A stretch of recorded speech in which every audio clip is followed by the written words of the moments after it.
Bergeron Chrysler, Dodge, Jeep, Ram, Volvo, 3525 Veterans Boulevard. Best choices in the metropolitan area. You name the brand, they've got it. They're all outstanding vehicles. I've got one here, and I trust you'll do the same at Bergeron on Veterans in North Arnold. And a pleasant good evening. Ken Trahan with you for sportsNOLAtv, another version here in conjunction with sportsNOLA.com. Glad you've taken time to join us. Another exciting football weekend. Prep, college, pro, you name it. And of course, lots of emphasis on LSU, Alabama, which we will get to.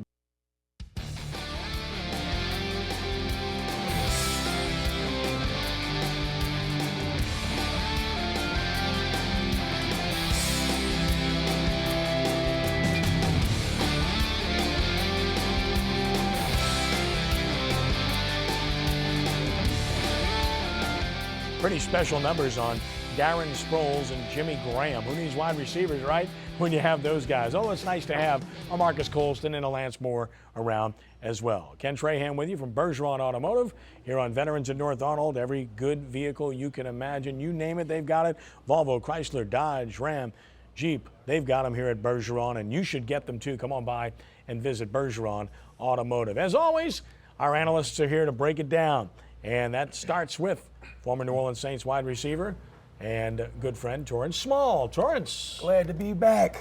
2 big wins this weekend. Happy down in South Louisiana. You bet. And of course, Brian Alley Walsh of sportsNOLA.com with us as well. Maestro. Thanks, Ken. How are you? I'm good. How are you? Great. Okay. Boy, these guys are brief today. Let's hope the next guy has something to say. Former high school All-American at West Jefferson High School out of Harvey, and went on to LSU and played for a national championship team in 2007. Even was with the Saints in their Super Bowl season of 2009. Now has signed with the New Orleans Voodoo to play indoor football and cream some guys. But he's a gentle giant and a music man, the Fave himself, Marlon Favorite. Hey, Marlon. How y'all doing out there? Thanks for having me, Ken. It's good to have you. Yes. All right, Marlon, we'll start with you. Listen, the Saints game, we start there. You watched it, and more than anything else in that game, you can appreciate this as a guy up front in the trenches. The Saints won because they dominated the line of scrimmage. Oh, absolutely. When you look at the stats, when you see them being able to stop the running game, and at the same time, on the offensive side for the Saints, for them to run the ball as well as they did, I mean, Chris Ivory came back on top. He really did. Brian, I think that Zach Strief makes a tremendous difference with this football team. The Saints have big offensive linemen. Their tackles are big. They're more run blockers than pass blockers. And their guards, we know, are very physical players. Strief makes a huge difference. He blocked extremely well in this game, watching play after play, and I think you saw the results. Absolutely. You know, you watch the push of the offensive line with Strief in there and with Brian Della Puente. They were getting off the ball, Kenny, like they hadn't gotten off in a couple of games. I mean, the game plan must have really been to the offensive linemen's liking because they came out fired up yesterday. Coaches talk to players, Torrance, and you play the game at a high level. And when they challenge players, especially when they challenge their manhood after what happened in St. Louis, typically speaking, we see this kind of response, don't we? Well, after a game like that with the Rams, you have to bounce back, and I think we bounced back in a good way. Defense got off the field. I think Tampa was 17% on third down conversion. You can't win ball games like that. And I think we were 50% offensive, staying on the field, controlling the ball, which we're number 1 in the league, if I'm not mistaken on that. Mm-hmm. Marlon, one of the things I really liked was the Saints defense. I thought played, arguably their best game of the year. Tampa was given a field goal off of a turnover, as we saw, had a couple of other breaks, penalty that set up another score. I think and that was a questionable one too, by the way, on Lee Torrance. But I think the Saints defense played a very good football game without Jonathan Vilma. Absolutely. You mentioned a guy like Lee Torrance. He went out there and played well, and my heart goes out to Tracy right now. I hope he gets well soon. But Lee Torrance played good. They played great up front. You're looking at the linebacker core led by Velma. They did an excellent job in the front 7.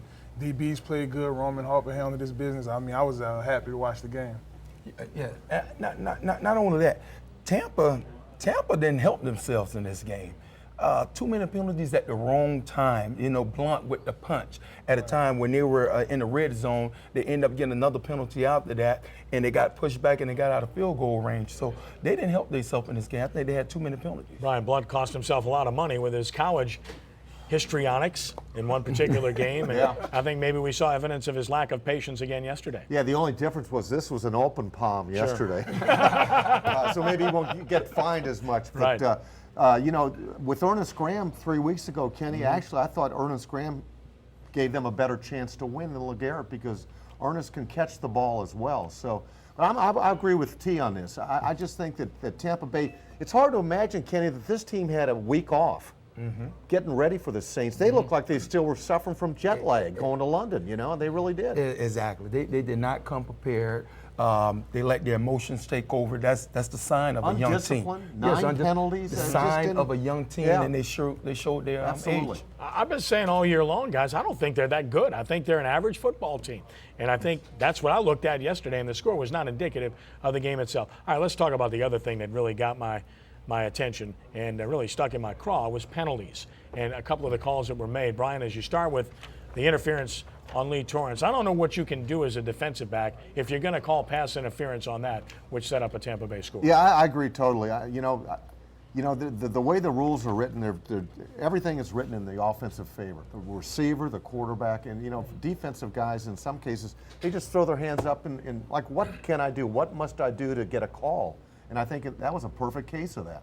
And from a receiver's perspective, Torrance, you saw the call on Devery Henderson. He's got his elbows extended, which means his hands are in. He's pancaking the guy, and he gets a holding call and nullifies a touchdown that puts the game away. And as a receiver, it's all about effort when you block. You just have to have the attitude. You're going to get your hands on the guy and push. The defensive guy grabbed him and pulled him down. If anything, should have been holding on him.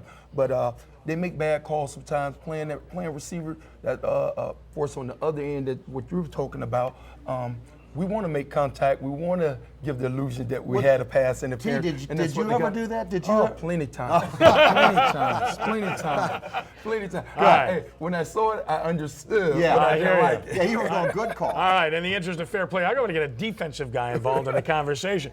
Defensive guys can't do anything anymore, right? They can't touch the quarterback. They can't put a hand up on a receiver. What can a defensive player do? I mean, earlier this season we went over the whole thing with the new rules and etc. I mean, you cannot breathe on the quarterbacks. And from a D-line's perspective, we get roughed up so much. We get cut and pulled and held on so many different plays. And I'm like, ref, where's the flag? They never seem to come, do they? Right, correct. I mean, it's amazing when you look at what happens today in the NFL that even more points aren't scored, given the circumstances of how the rules are set up. But it is what it is. It's what fans wanted. It's what the league wanted. They wanted more points. Well, guess what? They're getting more points. But I don't think anybody really likes all the flags that are being thrown across the league on a regular basis. I know I don't. I don't think it's good for the game either. And I think you've got to allow players to play the game at some point in time and make the calls that are clearly obvious calls to make. It's sportsNOLAtv. We are at Bergeron Automotive, and we're at the corner of Veterans and North Arnold, where you can find every deal on every prime vehicle imaginable. Just tell them you know us. Tell them you know Torrance Small, they'll give you half off. Tell them you know Marlon Favorite, they'll give you 75% off. Tell them you know Brian Ellie Walsh, and they'll charge you double. It's Bergeron Automotive, live at Veterans and North Arnold, where we will continue in just a moment to take a look around the NFL.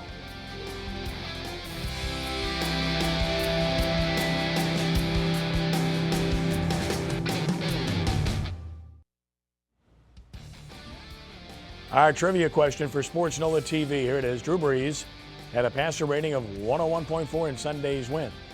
Question: how many times has Brees finished with a rating above 100 in his 6 years as a Saint? We're making this easier for you because we're making it multiple guess, right? Is it 20, 30, 40, or 50? We got 4 guys here. We might have 4 different answers. Maybe 2 or 3 as opposed to 4, because I think we've narrowed it down to a degree. I think I know, but we'll take a shot at it. You can too. Think about it, and we'll get to it later in the show. Ken Trahan at Bergeron Automotive here on Veterans and North Arnold, where you'll find the best deals on Rams, Jeeps, Dodges, Chryslers, Volvos, you name it. They've got it and do a great job here. Thanks to Dennis Bergeron and his staff for hosting us once again.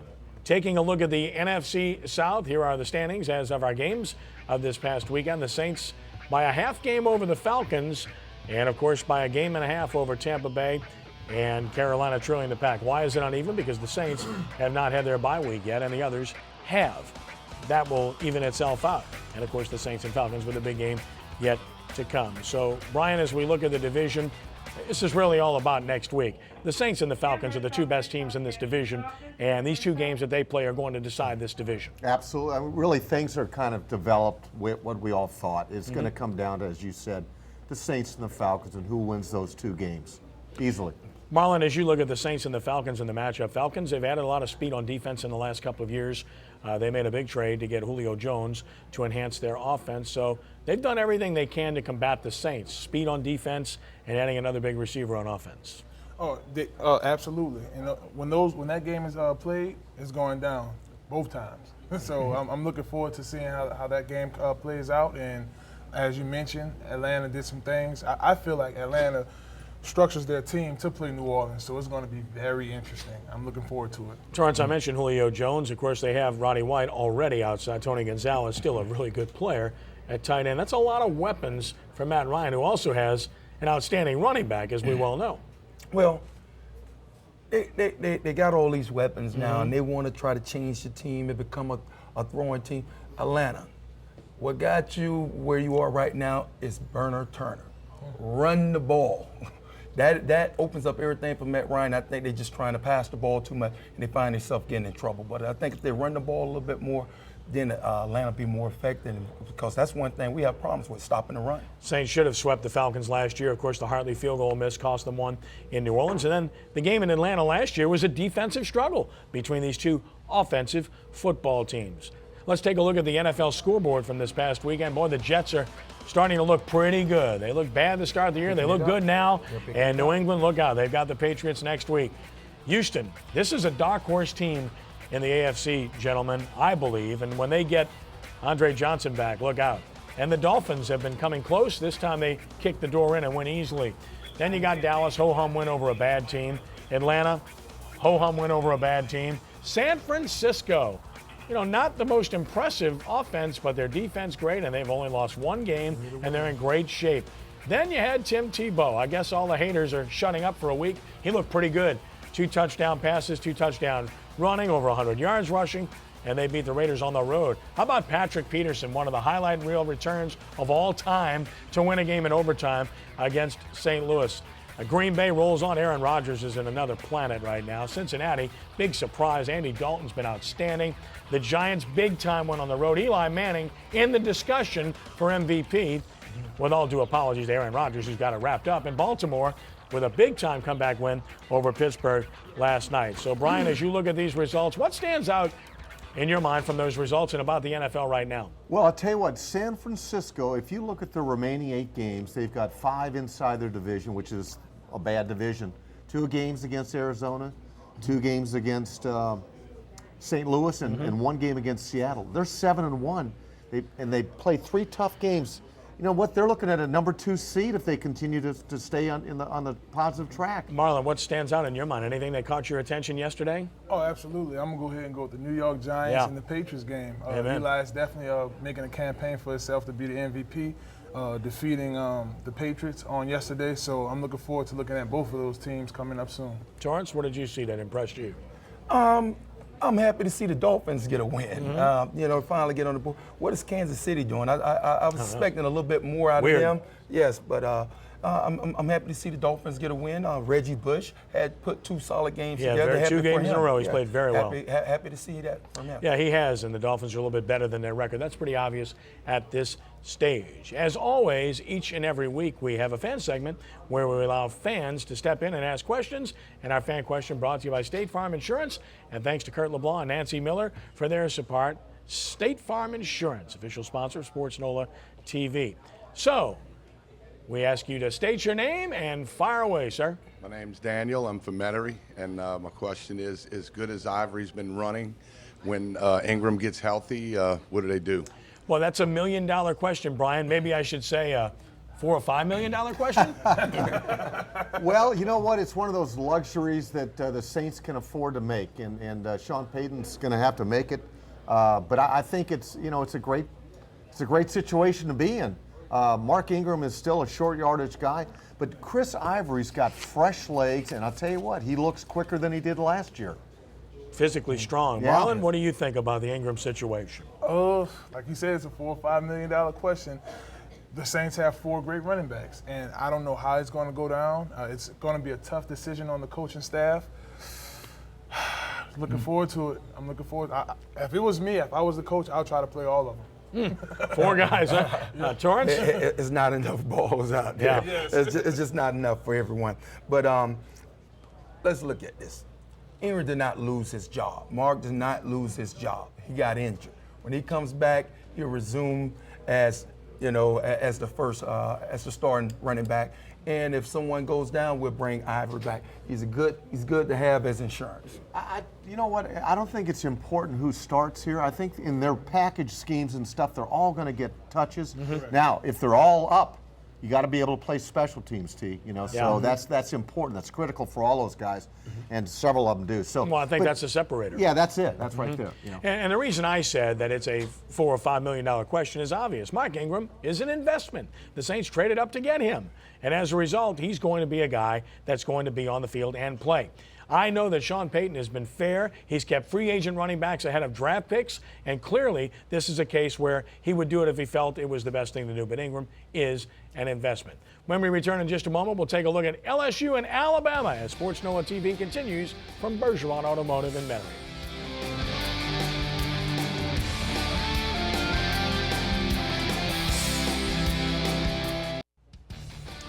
Our trivia question again, Drew Brees had a passer rating of 101.4 in Sunday's win.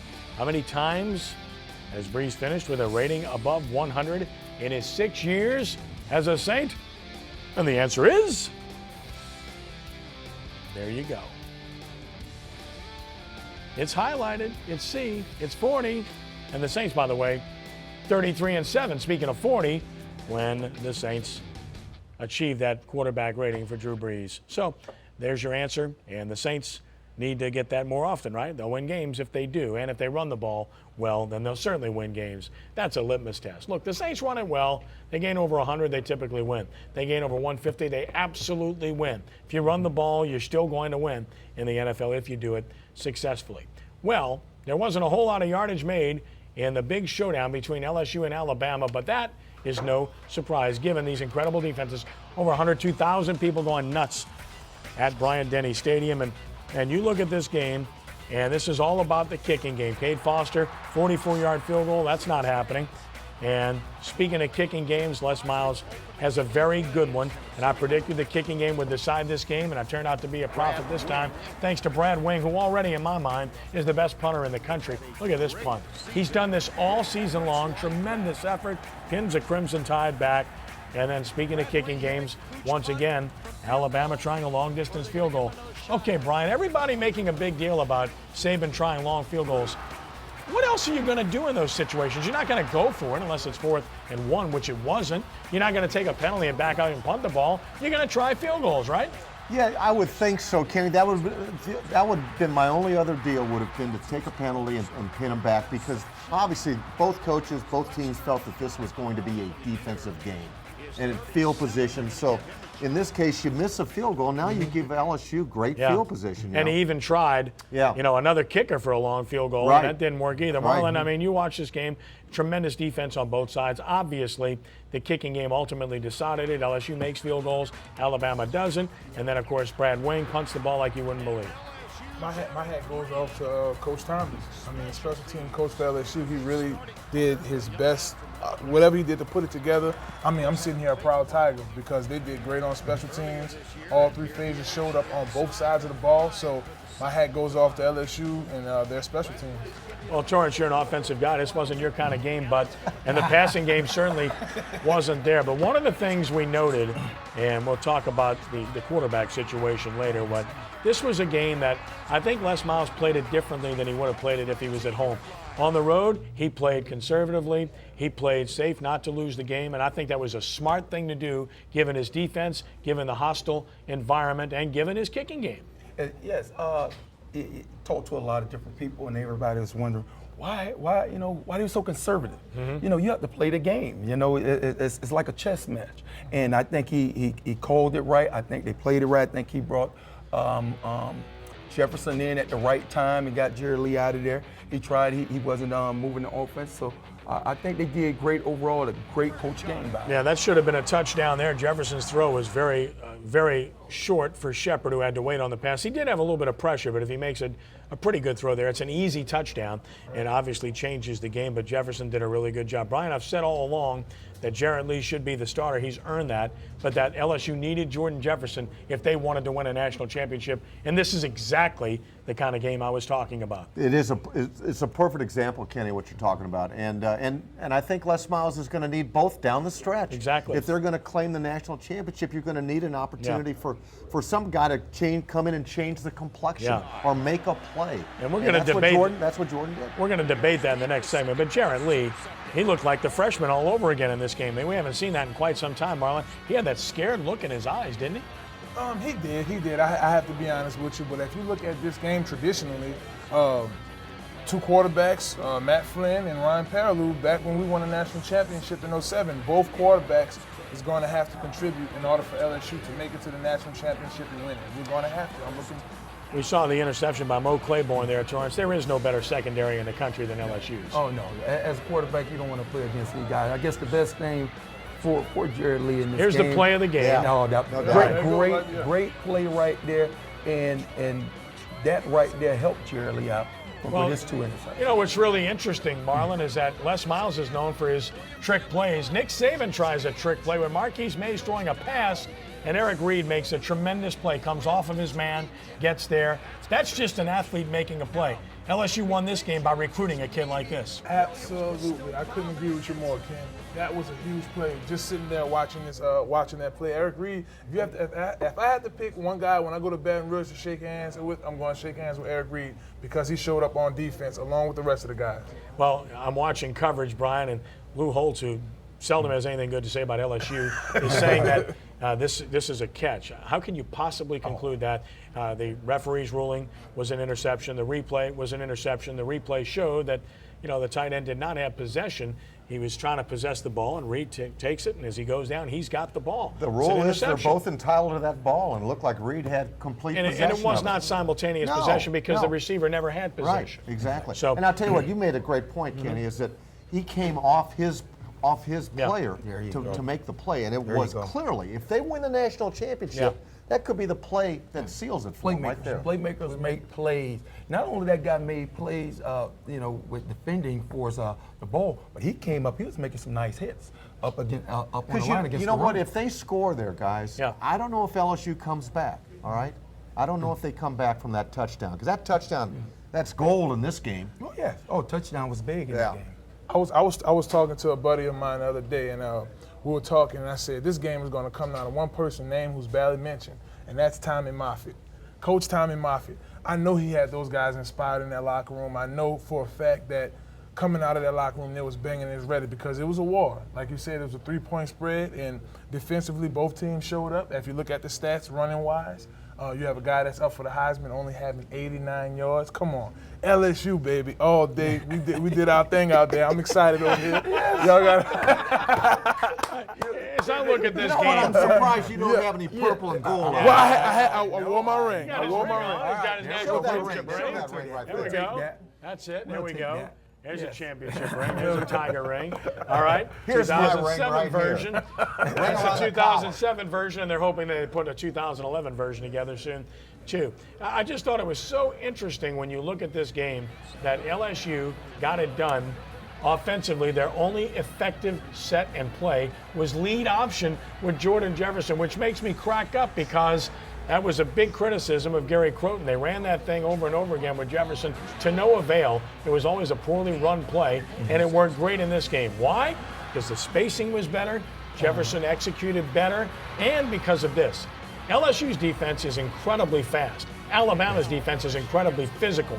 The one place LSU could do a little bit of damage was on the perimeter. Absolutely. On the outside. And George Jefferson came in and did a great job for the team. Did a great job for them. Well, here's a touchdown that we thought to win the game. And Michael Ford, there's the option, the lead option I'm talking about. But they say he stepped under the 8, and it turned out it was a good call, actually inside the 8 at the 7. He's already got his shoulders squared. This is on Michael Ford. He should not step out of bounds here, should he? No, there's no way. He's got a little wiggle and waggle there. You know? He's already, my point is Little he'd already turned the corner. The winning Yeah. field goal, dead center by Drew Alamo, who I saw at Acadiana. He was terrific there, and he's showing you all about himself here. Miles gets a water bath. You know, thank goodness it's not Gatorade. You got to learn to stop that stuff, right? LSU wins 9-6, and the Tigers, well, you see the numbers, 9-0, fourth time in school history, and the lowest scoring is 1946. Alamo 3 for 3, and of course the Tigers, you know, you hate to say it, but they get a little bit of a breather against the Hilltoppers of Western Kentucky. Then they get Ole Miss, and then, of course, a big game with Arkansas the day after Thanksgiving, which will go a long way toward determining LSU's future and chance to play in New Orleans, because after that, they then would have to go to the Georgia Dome, in all likelihood, to play a team named Georgia. That won't be easy either, as they have a chance to play pretty much on their home field and in their hometown. All right, it's time now for our Prep Player of the Week from sportsNOLAtv, and he is sophomore quarterback Eugene Wells of the East Jefferson Warriors. Big game against our Holy Cross in district action this past Friday. 22 carries, 149 yards, and 2 touchdowns, and a perfect 4-of-4 passing, 111 yards, and 2 touchdowns as East Jefferson wins the game 31-13, and they clinch a home playoff game as a result of the victory. Congratulations to Eugene Wells of East Jefferson. Coach Nick Salta-Famaggio has done a very good job with the Warriors and bringing them back. And they have not won a playoff game since 1994, and here is their chance to do so this year. So congratulations, job well done by the East Jefferson Warriors. This week's Prep Spotlight heads over to the West Bank, to a school that played for a state championship a year ago in 4A, the Edna Carr Cougars. Emmanuel Peppers talked with Coach Jabbar Jalouk of the Cougars.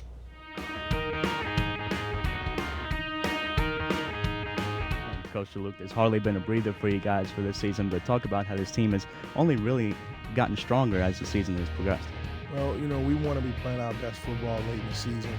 We think that our schedule that we played this early on has helped us become a better football team. You know, we want to play against good competition to see where we really stand as a football team so that we can perform our best toward the end of the season. And a team that traditionally is strong on both sides of the ball, especially in the defensive line. Talk about how they really helped you guys weather the early storm. Well, we were expecting those guys to play well all year for us. They're experienced, they're big, they're fast, they can run, and they're very good kids. And we thought that those kids would be the cornerstone of the defense and make sure that we have an opportunity to win. We say around here, offense win games, but defense win championships. And of course, a district that we know was going to be tough when the season had started, and it's really been as tough as advertised. How much do you really think that's prepared you as the playoffs are coming around the corner now? Well, our district is definitely tough. You know, we have 4 state finalists inside of our district, and we have 2 teams that actually win the state championship inside of our district. So we're very excited about playing against good teams. We knew that we were going to have our hands full, so we were very excited. I think the teams are well coached. They're very disciplined football teams, and we just wanted to go out and play as hard as we possibly can, and we've been able to be victorious in the first 4 games. The Edna Carr Cougars came about as close as you can to winning a state championship in 2010. This year, with strong units in the trenches, an offense that has benefited from a quarterback change, and the steady hand of head coach Jabbar Jalouk, the Cougars are a prime candidate to return to the Dome once again in 2011. For sportsNOLAtv, I'm Emmanuel Peppers.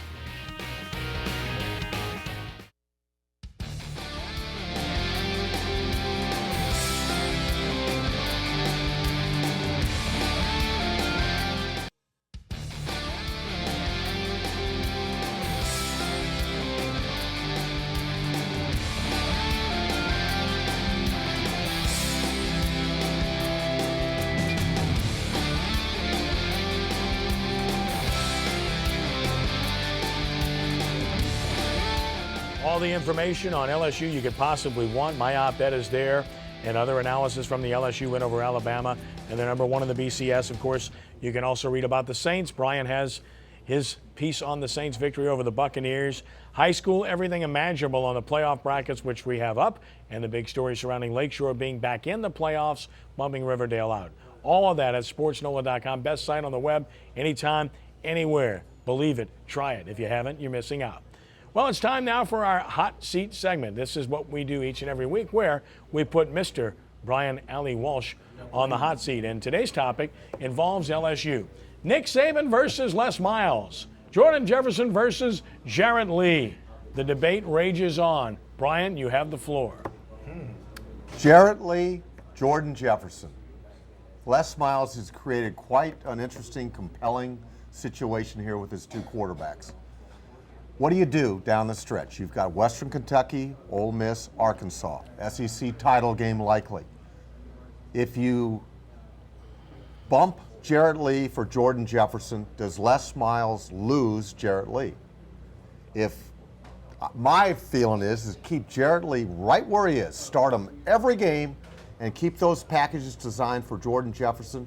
You do that, you're going to keep both quarterbacks in the mix, and I think that's the right thing to do as this team moves toward a national championship. I agree with you on that. I finally agree with you. All right, I'm changing my opinion. Can you? Hey, when the Saints won the Super Bowl, they said what? The pigs were what? They would fly. Pigs would fly. Pigs are flying. I agree with Brian Howard Walker. I think the same, right? I think the same. I think they need to keep it the same. You don't want to lose Jarrett Lee. He was down in that game. He threw those two interceptions.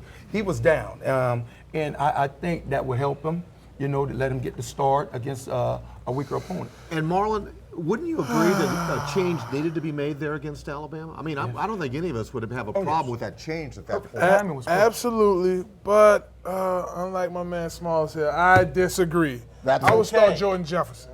This is why, my reasoning behind that. You don't want to knock the confidence away from Jarrett Lee, of course. You don't want to knock the confidence away from Jordan Jefferson. I will go straight up Jordan Jefferson because of his performance against Alabama. Straight up. And I'm not taking anything from Jarrett. I love both of them to death. Those are like my little brothers. But at the end of the day, we got to win games. Yeah, but you know what, Marlon? Really, when you analyze it, Jordan didn't really play that well. I mean, he did enough not to lose the game. That's right. Okay, but That's I don't right. think he did enough to supplant Jarrett Lee as the starting quarterback. He had safe throws, which he Okay. made Yeah. great safe throws, about 5 yards. Yeah, he made some throws. good runs. I'm not saying I think it's a good package. Now, as far as his ability, he gave Alabama some problems because of his Absolutely. athletic ability. Absolutely. He gave them some problems. But the way the season's been going, Jerry Lee, I think he's been having a great season. I don't want to rock the boat. Been a great team. I think you keep him there. Now, if he starts to get a little unwind as the season go on, hey, then you make the change. But right now, I think you keep it the same. Keep his confidence up because you're going to need him probably down the line. You're going to need both of them. Exactly. You're going to need both of them. Exactly. Absolutely. Okay, the judge will speak. I couldn't agree more with what Brian and Torrance have said. I think Jarrett Lee deserves to remain the starter. What does that mean? Really doesn't mean anything. It's kind of like the Saints starting running back. That doesn't mean he's going to play most of the game. In fact, he might only play the equivalent of one quarter. Okay, if he's ineffective, Jordan Jefferson belongs on the field immediately. And it really doesn't matter who starts. Now, that said, Jarrett Lee is the reason LSU is where they are. He's the guy that led them to that 8-0 start. He played terrific football. He threw no interceptions. He threw one all year. He was outstanding in running that offense and putting him in that position against a superior athletic defense that has size like Alabama does. Jordan Jefferson was the perfect tonic to get you moving. Because of what? Because he can get the perimeter, and because when he drops back, he's a one-read quarterback. He will never go through his progressions. He takes off and runs. And that can be a good thing, that can be a bad thing. Against Alabama, it was a good thing because they played a lot of man coverage. And when you play man coverage and a quarterback takes off, what does he find? Green space. And he finds some room to do some damage, and he did that. So I think it's a situational thing. I think Les Miles will handle it right. I couldn't agree more with Marlon. They both have to play, and they both have been effective in doing what they've done. As for the coaching, I really feel this. I think it's a situation where you have to look at this coaching situation and say this. Both of these guys are superb coaches. Both of these guys are the reason LSU is where they are right now. Why does it have to be one guy against the other? It never ceases to amaze me how people either love Miles and hate Saban, or they still cling to Saban and they hate Miles. I don't get it. You should love Saban for what he did for your program, and not only putting you on the map, but making them raise the level of who they are and their expectations and getting commitments from the university to give them a chance to win. He won a national championship for you and put you in a position to win more, which Les Miles did when he came in 2007. And as for Miles, he's kept this thing going at an extremely high level. He's recruited every bit as good as Saban ever did, and he's coached well. I don't care if he's a guy that's different. I don't care if he does things in a kind of fashion that you're not accustomed to seeing. The results are there, and his players love playing for him. He's an outstanding coach who's done a great job. They're both good. Live with it. Understand it. Appreciate it. Nick Saban didn't leave LSU for Alabama. He left for the NFL. And then when he wanted to come back to college, the LSU job was taken already. You got it? He just happens to be in the same division. So if you hate him when you play each other, I get it, but don't hate him otherwise. And as for Miles, quit the hating on Les Miles. He's earned your respect, and LSU has the skins on the wall to prove it. Agreed, gentlemen? Agree. All right. No debate there. Hey, now, speaking of LSU, we have a guy that very clearly is all smiles today. He's all smiles all the time because he's positive about everything, because he's marvelous. And he's got the marvelous minute here. Marvin LeBlanc is a motivational speaker. He's left-handed, right-brained. He's a fun-loving Cajun, obsessed with life performance and overcoming adversity. He's an entrepreneur, writer, and speaker, and the founder of Marvelous Performance System. He's available for your business retreats and more. And we encourage you to get him. We love having him every week because we get pumped up when he finishes talking. And here, in his totally unbiased, impartial fashion, wearing purple and gold, here's Marvin LeBlanc. Marvin? Bulletin, bulletin. Boop. This just in. Oh, here we go. A date with destiny. Now, if all of you who tuned in last week, you saw that there was a lady named Destiny on her way to Tuscaloosa. And there were two men that she could choose. She could choose Alfie the elephant or Mike the tiger. And Marlon Favorite, who did she choose, Big Daddy? You know what she chose? She chose Mike the Tiger. Not only did she choose Mike the tiger, but word has it that they got married Saturday night. Sunday, they went down to Blind River. They bought a Cajun shack for 100 pounds of Nutria sausage, baby. So Lady Destiny has moved into South Louisiana. You know, one thing though, Torrance, somebody needs to help me and the wife. We were over there in Tuscaloosa. We looked around that whole campus, Kenny, and not once could we find that elephant cage. Could someone please tell me where the elephant cage is? Because we looked all over the place and we just couldn't find it. But as I said earlier, Lady Destiny did choose a better man. And when it's time for you to choose a better man for your speaking events, for your conventions, for your New Orleans events, then the man for you is Marvin LeBlanc. That's marvinleblanc.com. Keep in mind that right now we're in November and we are in an emerging economy. Lots of good things are happening in Louisiana. Now is the time to plan your events. You can get someone stale or you could get someone fresh, a live Cajun at your event. What could be better than that? Well, what could be better is, hey, a Make Marvelous Happen wristband, and come hell or high sales, a CD ready for you at marvinleblanc.com. So keep all of those LSU Tiger hopes and dreams alive, and we'll see you next Monday. Back to you, Kenny. All right, the wristband's purple and gold, and I don't know where that cage is. They just built statues outside of that stadium. That's what they do in Tuscaloosa. Back in just a moment to take a look at the Saints against the Falcons here on sportsNOLAtv.